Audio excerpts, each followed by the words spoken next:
It's New Brew Thursday! Woo! And today we are having pizza and beer. Pizza and beer. The old Probably staple. the classic beer pairing pizza.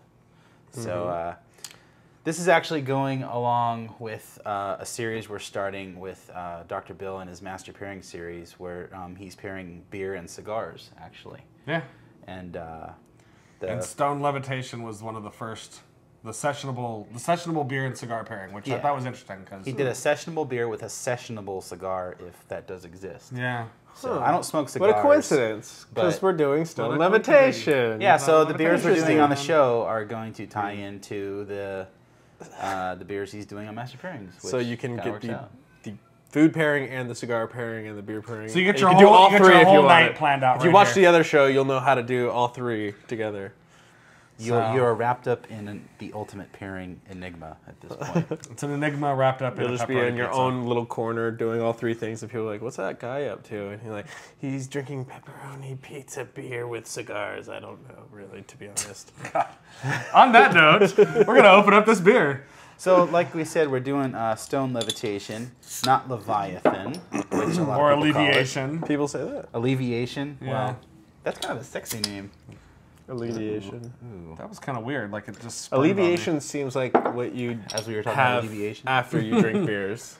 You alleviate. You drink a lot of beers and then you have an Well, that's alleviation. more like you relieve No, that's yourself. it's a relievation. Alleviation. Is that a word? No, To it's good alleviate is to relieve, enough. No, isn't it? like I don't know. Whatever. So this is an amber ale, right? Amber red ale. You know, this is only the second time I've had this. Really? Yeah. I like Stone Levitation. This is a good beer that if you want to just drink all night and not get completely thrashed. Which, you know, some people are like, oh, I want to get thrashed, man, party. Whoa. Fine, stick to your 18% beers, whatever. But if you want to just be able to be coherent through most of the night, this is a great beer for that. Well, most people who are drinking 18% beers aren't drinking them to get trashed and go party. You know, they're drinking. You haven't been to the bottle shares that I've been to. They get a little bit weird. They're drinking beers that are, you know, what, like 3.5%, 3.2%. Well, no, yeah, but that's that the range. macro. Like do a keg stand. Yeah. I'm a douche. Yeah, whatever. Wait, so Well, the macro beers are about 3.2. 2? They call them 3.2 beers. Okay. Well, they're not all 3.2, but Yeah, they're in they're- the 3s, 4s area. Yeah, Right. that's what I thought. So this is those. Unless those you're are in still- Utah, right? Well, those are. That's another story. Utah, they just put food coloring in the water and they call it beer. Right. They're like, oh, I'm so drunk off this yellow number 5. Oh my god. Yeah. Yellow number 5 is so good. Seriously. Have you had the Cheers to yellow number Except 5. for your sperm, because Wow. isn't it in him? Like, isn't it? What? All right. Sorry if I just opened up your world. But Yeah, my head just exploded. Like I'm just about like, okay, let's cheers. No, instead let's talk about Brad's yellow sperm. Yeah, yellow sperm. No, I'm pretty sure there's problem. like one of the yellows inhibits your reproductive ability. Really? Yeah. Which one? I don't. It was the one that used to be in Don't Mountain rely Dew on that as until birth control, They found though. that out and then changed it. It was in what? It used to be in Mountain Dew, Yeah. and then they like figured that out and changed Oh. Wow. John's like, that explains why I never got anybody pregnant when I was I'm 12. kind of interested in that. Nice. it. Anyway, All right, well, cheers to yellow number 5 and low sperm cheers. counts. Don't think about sperm while drinking. All right. Oh my god. Yeah, this is This has some hoppiness on it too. You know. Yeah, A little bit. It's you know, they keep with their standard. I know that when they released this beer, or when they talked about doing this beer, they felt like they had set like the standard for the high gravitational beers at the time, and they wanted a beer that was going to be sessionable but still kind of carried the moniker of Stone properly. This is great. It does hit that very well. It's nice and hoppy. It's very easy to drink. A good. I mean, if you're looking for red ales that have more than most in terms of hoppiness and flavor, because a lot of red Like ales I would take are- this over like a Fat Tire. Yeah. You know, and they're similar styles, and I think this has just a lot more complexity and a little bit more dryness on the back end. I think the Fat Tire tends to be a little too sweet. if I was Fat judging Tire- this style, I think I would probably give it an award. Would you? But only if you were in 2007, and that's so 4 years ago. Yeah. So at the Please. Great American Beer Festival. Yeah, what have you done lately, Levitation? Yeah. Other than excite my tongue in my mouth. and Other than convince Brad to talk probably about sperm. pair amazingly with pepperoni pizza. One thing I'll say about what you brought up, Fat Tire. Fat Tire is a really good like crossover beer. Right. Because people see Fat Tire and they think they're drinking something exquisite, and you are. Fat Right. Tire is a craft beer, and it's a really, really good craft beer. But it's a beer that most people buy, and they show up to a party and like, oh, that guy brought.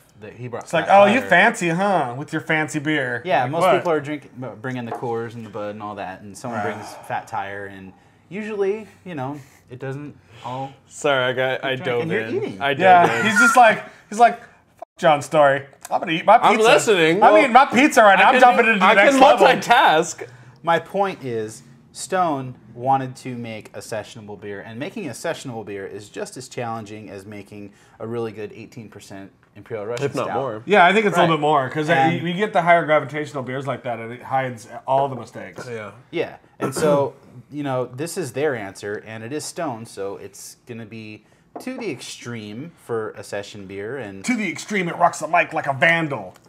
light up mistakes and wax, or what is Something it? something wax we to jump like a candle. Yeah. light up the stage, Light up the stage and wax the chump like a candle. Yeah, Word to your mother. that's right. We be out Yeah, so on that out note, this beat while we my are DJ pairing revolves this. it. John and I will be pairing this with pepperoni pizza. Brad has apparently already paired this with pepperoni pizza. And it is amazing. And what's the key to pairing pizza with beer, Steve? Now that you've taken a bite, I'll ask you a question. People don't like to see me masticate while I talk. What? This is good. By the way, Pairing pizza Local is, pizza for the win. Yeah. Like, this is from a place, they couldn't even understand what we were ordering. And the pizza is awesome. because apparently Moreno Valley is full of Indians. So, There's only two, and they work at this pizza place.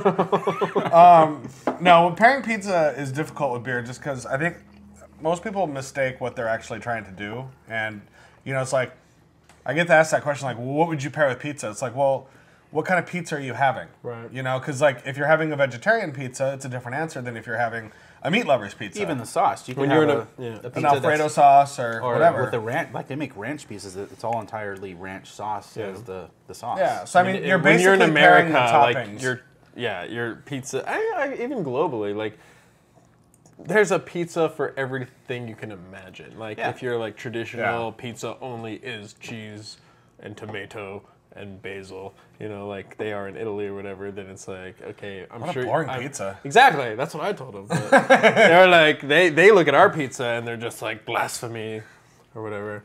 Yeah, but if you're, you know, something like a pepperoni with the tomato sauce, you're almost pairing a spaghetti. Yeah, type it's like thing, a you know? spaghetti at that point. You've So got you the can starches in hammer there, and yeah. you know the sweet tomato sauce, the Yeah. meat. You know, it's an easy no-brainer. A less messy spaghetti. Yeah. Yeah. I don't know. I dig spaghetti out of It's my still hand. It's like I pretend like I'm Klingon, and it's like, Right, but You know, you gotta rock. admit that's like getting all over the place. When you're well, at yeah, that point, but right? that's fun that way because you're like, I'm a warrior eating my gawk. So while we continue to gorge ourselves with pizza, we're going to send you off to Master Pairings, where there will be no food. There will be cigars and beer. Cigars and will pretty be smoked. ladies. But still masterful. It's still So masterful. very masterful. So enjoy that, and we'll be back in just a sec.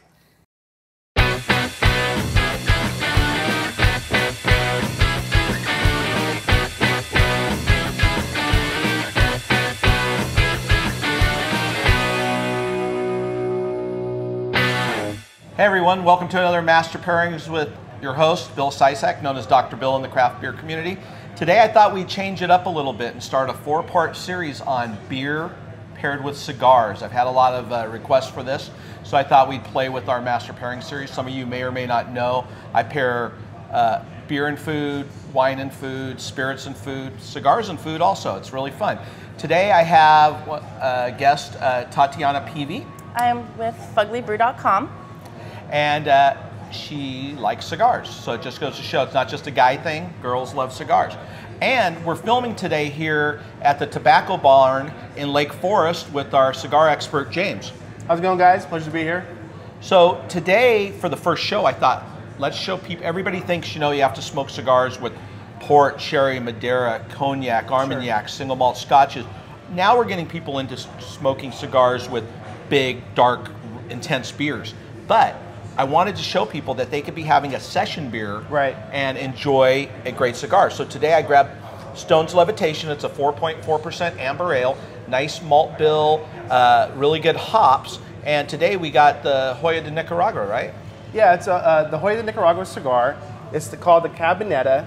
And, you know, when he mentioned, I'm thinking about doing a session beer, I thought, okay, well, this is a cigar that's really versatile. Guys buy boxes of this. It's something you could smoke in the morning. You can smoke it at lunchtime. It just goes with so many different things. And it's kind of cool, too. It's kind of a newer cigar. It has a Ecuadorian shade wrapper and also has a little bit of the Criollo. You'll see that two-tone right there. And so you actually get a little bit of that black pepper right on the lips. That adds some great complexity to the cigar. Exactly. Can you explain to them what the Criollo is? They don't. A lot of people Criollo? know the special leaf that is. Well, it's just a little bit more peppery. There's a little bit of you know, spice to that just on your lips. When you smoke it too, it could shift a little bit. But really, when you're smoking this entire cigar, once you get to that point, your palate's kind of saturated. So you might detect a little bit of those nuances. But all in all, it's just a great cigar to smoke. You don't have to really think about it. It's not a special occasion cigar. It's just something that will, you know, always work. So for a session beer, I think it's perfect. Any weekend, again, it doesn't need to be like New Year's Eve. You don't need to go crazy with it. It's just consistent. It's a great cigar. It's got the pepper, like you said, but it's got a lot of. I get a little leather, a little wood, a little cinnamon even. It's a really amazing smoke. What do you think, Tatiana? I like it. It has a really, really smooth drag, and I can see what you say about it being a sessionable cigar. Yeah. It's very, very easy. Very easy. Let's do our traditional cheers and see how it goes with the levitation. Cheers.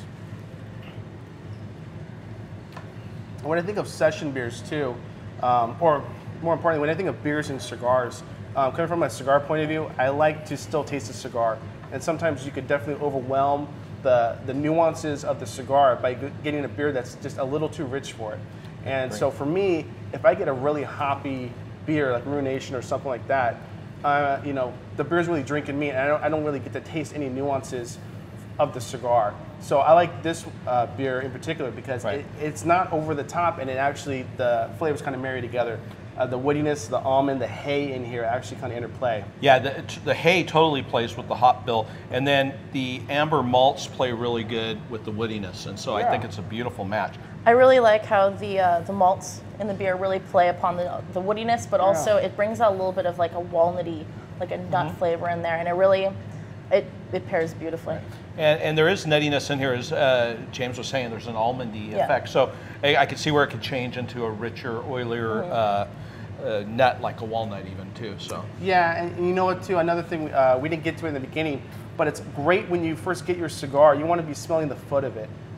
Just really put it up against your nose, and almost like you get the bouquet, as if you were, you know, smelling wine, swishing around the glass, and that's just kind of preparing your palate a little bit. So I recommend doing that if you get a cigar. Smell by the foot.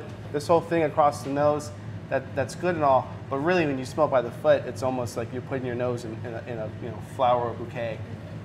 Unlit one. Yeah, what James is saying is great, and I think we're going to have a little instructional portions that are either before this, so people can get used to it with cutting and lighting. But what he's saying is, instead of doing this, come in here, and you actually pick up all the oils, if there's any ammonia, if there's anything that's not. You can pick up fruit notes, cedar, and especially when you try them side by side. The same thing with beers. If you're trying a whole bunch of beers together, that's really when you get to figure out what's what. And so the same thing with cigars, except for cigars, it's a little bit more difficult because you just pick one cigar and that's your cigar to smoke. And no one thinks of just holding two cigars at the same time or smoking one cigar and another one right after that. So, but it's a great experiment. If you really want to dig into cigars, and if you're struggling finding, you know, I don't really taste leather, I don't taste this, I don't taste that, well, try them side by side. You might learn a little bit more that way. Right. It'll definitely help increasing your palate as far as your range of flavor profiles, just like when you're doing beers and you go to an event and taste a lot of things. So session beers, what are session beers? Levitation's probably the high end of a session beer, 4.4%. Great session beers are easy beers that you can drink multiple glasses of. You just don't drink one 12% Imperial Stout and say, I'm done. You can have 2 or 3 glasses while you're at a sporting event, relaxing at an event at your house. And so there's a lot in the 3.5 range that are just perfect for this. And with craft beer, there's so much flavor even in these low ABV beers. Right.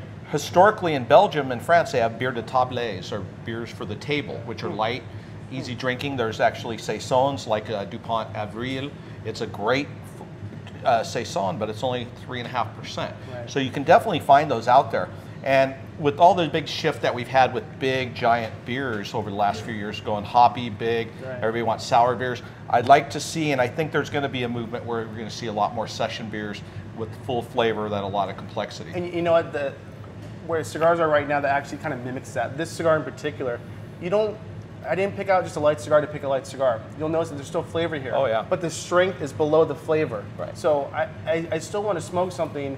Yeah, I might want a little bit of the nicotine, but I definitely want flavor to be the first thing that comes to my mind, the first thing that I enjoy, and the first thing, if I'm going to pair it with something, that I'm definitely thinking of flavor. And this is a light cigar, light to medium, but it has flavor. Yeah, we're not dumbing down just having a really light cigar. It's a lighter range, but it has a lot of flavor. Yeah. And it's really amazing. Explain to them really quick, James, about how cigar aficionados look at the thirds of the cigar and how the flavor profiles pick up. You know, you have the first third, the middle third, and the end third, how they smoke. Well, they shift, and your palate's going to shift, much like wine. Once your palate gets kind of adapted to it, you might even pull more of the richness. Now, I've heard of one cigar maker who actually layers the tobacco in a certain way to where it builds up in flavor, and I'm sure some of the makers do that too. And so that way you also get that kind of shift. Or they might put a little bit of ligero, the spice, and a stronger leaf right in the middle of it. And so you get this, metamorphosis. And every blender, every really good blender, and they're all, almost all of them are great blenders, they look for complexity in a cigar. You're not just smoking one thing. You're smoking something that has a different binder, a different filler, a different wrapper, all to interplay. And so you get this depth and this complexity. And a great cigar has that. It has complexity and it has balance, much like beer. Right. That's definitely on the next episode. We're running short on time now, but let's definitely talk about the different components of a cigar also. Sure. The wrapper, the filler, the binder, and what to look for and what to experience. So what do you think, Tatiana? You think you'll try this again? I will. I noticed after smoking this for a little bit and having a couple more sips of the beer that it definitely brings out more of like a cassis flavor. It's starting to smooth out a little bit more. And you get a little bit more complexity also. I think maybe it's my taste buds getting a little bit more used to it, but it's really... Yeah, they definitely melt together beautifully. I think it's a great choice. Especially when you shoot it through your nose too. If you can do that a little bit, you'll get a lot more of the nuances, especially if you're drinking something like beer, anything that's rich. Your palate's going to be saturated, but still so much of your taste comes through your nose. And so when you shoot it out there just even a little bit, you still get a lot of that smoke, and you're not underwhelming the cigar. Well, somewhere between 80 and 90% of all taste is through your nose. Sure. So it works the same way with cigars. So when you can do that and go retronasally and pull it through, you definitely are picking up more nuances to the cigar. Yeah. I agree. Well, guys, thanks for being with me on this first episode. Our pleasure. Cheers. Cheers. And thanks for watching another Master Pairing. Cheers, everyone. Hey everyone, here's a tip on how to properly select and choose a cigar. With me today is Chelsea from the Tobacco Barn. She's one of the cigar experts here. Go ahead, Chelsea. Hi guys. What you want to look for when you're choosing the right cigar, it should have a really good wrap on it, good oils, should shine in the light, shouldn't have a lot of veins protruding the wrapper, so it's going to be really rough on the palate and you don't want that. You shouldn't have any holes, or the wrapper shouldn't be peeling. If there's holes, it's a sign of tobacco bugs. That shows that the humidity of the humidor is not quite what it should be. And likewise, if you have peeling on the wrap, it might be a little dry. It should be soft yet firm. It should be like a sponge, and it shouldn't quite be like a rock either, somewhere right in the middle. And those are some of the best ways you can choose your cigar out of the bunch. How were those cigars? I wouldn't know. I didn't smoke any of them. We were there, though. We were there, yeah. It was very smoky. I was sitting in the chair, like, doing this the entire time. I was like, oh, God. No, I did like that place, though. Tobacco Barn has a really cool like smoking lounge, the big huge screen TV, and Yeah, it's like 150-inch screen projection TV. and there's like cool people. Like we're sitting there and like this dude's flying a remote control plane around inside the room. Nice. Yeah, it was like pretty crazy. chilling. Was this Yeah. in OC? Yeah, down in Lake Forest. Lake Forest. So I mean, it was interesting. If you're into cigars, it's definitely worth checking out. You know, for those of us that are not, it was really smoky. And a lot of people asked about beer and cigar beer. pairing cigars So and that kind of thing. This so. is our answer to that because we don't smoke cigars. So Dr. Bill does. Speak for and yourself. Brad. Occasionally Brad does. Yeah. But Though I'm not an expert. So. yeah. But yeah, so we're going to do a 4-part series. This was the first one in that. We're doing 3 more. We're going to match the beers so that you actually do get a food pairing. This food pairing was suggested by Bill. So, you know, I think it's going to be a good series of shows, and we hope you guys enjoy it. Today is the 16th of June, and we are down in San Diego at the National Homebrewers Conference. We hope that you are in the area as well. We will be partying around the area, so we're hoping to see some of you guys there. And learning. And learning. Learning is fun, especially when it's about beer. But hit us up on Twitter tonight if you're around in San Diego or for the Homebrewers Conference, because we'd love to hook up with you and have a beer. Yeah. And on that note, stay safe and drink beer. Cheers.